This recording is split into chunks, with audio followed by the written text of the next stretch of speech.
Shalom, pemirsa yang diberkati Tuhan, kita bertemu kembali dalam seri pelajaran Sekolah Sabat. Pada saat ini kita akan terlebih dahulu awali dengan berdoa. Bapa yang di surga, terima kasih Tuhan untuk kesempatan yang indah ini kembali kami bertemu dalam video virtual ini. Tuhan kiranya memberkati kami dengan urapan Roh Kudus-Mu agar kami boleh memahami firman Tuhan yang akan kami pelajari ini. Inilah doa permohonan kami Bapa, ampuni kami dari segala dosa kesalahan kami, dalam nama Tuhan Yesus kami berdoa. Amin. Bapak Ibu saudara-saudaraku yang kekasih dalam nama Tuhan Yesus Kristus, pelajaran sekolah sabat kita pada saat ini yaitu hari Rabu, tanggal 12 Juli tahun 2023 dengan judul Kristus di atas segala kuasa. Paulus telah merayakan peninggian Yesus yang sekarang duduk bersama Bapa di atas di tahta alam semesta. Bapak Ibu, setelah mendefinisikan posisi Kristus dalam hubungannya dengan Bapa, mendudukkan di sebelah kanannya di surga yang terdapat dalam Efesus pasal yang pertama ayat yang ke-20, dikatakan Paulus beralih ke hubungan Yesus dengan pemerintah dan penguasa-penguasa. Sebagai rekan sejawat dengan Bapa, Yesus jauh lebih tinggi dari mereka semua. Ini kita bisa lihat di dalam kitab Efesus pasal yang pertama ayat yang ke-21. Bandingkan penyebutan Paulus tentang kejahatan, kekuatan spiritual dalam Efesus pasal yang pertama ayat yang ke-21, Efesus 2 ayat 2 dan Efesus 6 ayat 12.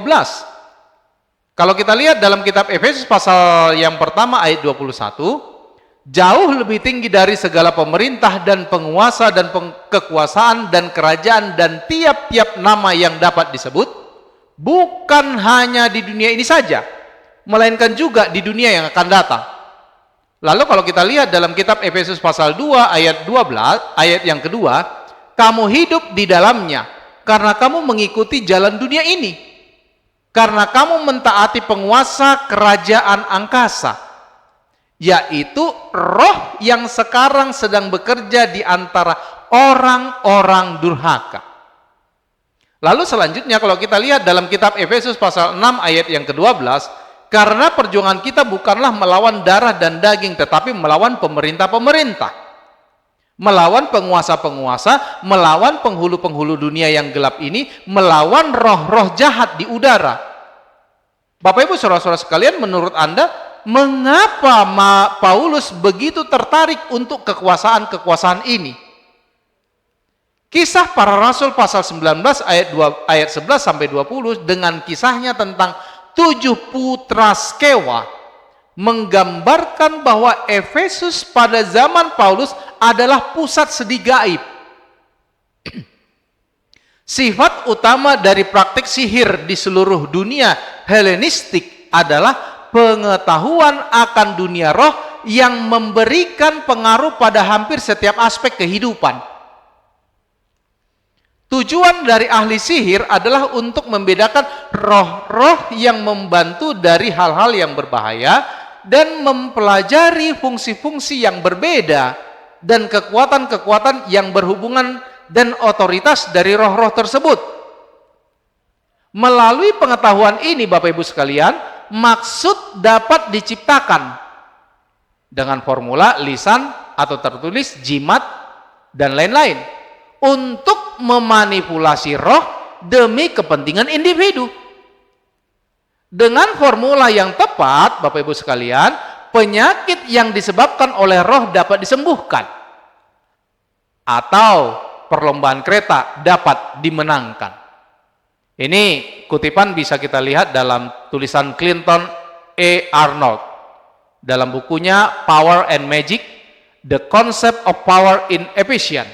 Ini halaman 18. Bapak Ibu sekalian, minat untuk memanggil dewa dan mantra merupakan ciri kehidupan agama di Efesus. Kita bisa baca itu dalam Kisah Para Rasul pasal 19 ayat yang ke-13. Dan bahkan di antara beberapa orang sampai sekarang ini. Paulus ingin memperjelas hubungan antara Kristus dan kuasa-kuasa.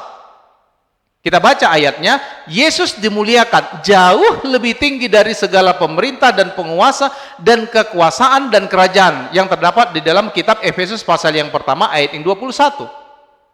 Bapak Ibu Saudara-saudara sekalian, untuk memastikan jika pendengarnya memahami bahwa tidak ada kekuatan di luar kedaulatan Yesus, ia menambahkan kiasan pada praktik mengumpulkan nama-nama dewa dalam mantra. Tiap-tiap nama yang dapat disebut. Ini kita bisa lihat dalam kitab Efesus pasal yang pertama ayat 21. Saudara-saudara yang kekasih dalam nama Tuhan Yesus Kristus, beralih dari dimensi ruang ke dimensi waktu, Paulus kembali menekankan kronologi tak terbatas dari pemerintahan agung Yesus. Kekuasaannya atas segala kuasa berlaku bukan hanya di dunia ini saja, melainkan di dunia yang akan datang. Ini kita bisa lihat dalam Efesus pasal yang pertama, ayat yang ke-21. Apakah saja perwujudan masa kini dari kuasa jahat yang sama ini? Dan bagaimanakah kita dapat memastikan bahwa kita tidak terjebak dalam salah satu darinya? Tuhan memberkati kita. Mari kita akhiri dengan berdoa. Bapak yang di surga, terima kasih Tuhan untuk bacaan pelajaran firman Tuhan yang telah kami dengarkan. Biarlah kiranya kuasa Roh Kudus Tuhan yang menolong kami agar kami boleh memahami firman-Mu ini dengan baik. Kami boleh menghidupkannya untuk menjadi pertumbuhan kerohanian kami dan untuk menjadi perwujudan kehidupan iman kami di dalam bermasyarakat. Engkau kiranya memberkati kami seluruhnya yang terhubung lewat virtual video ini. Biarlah kasih Tuhan yang melengkapi dan menemani, memberkati kami dimanapun kami berada.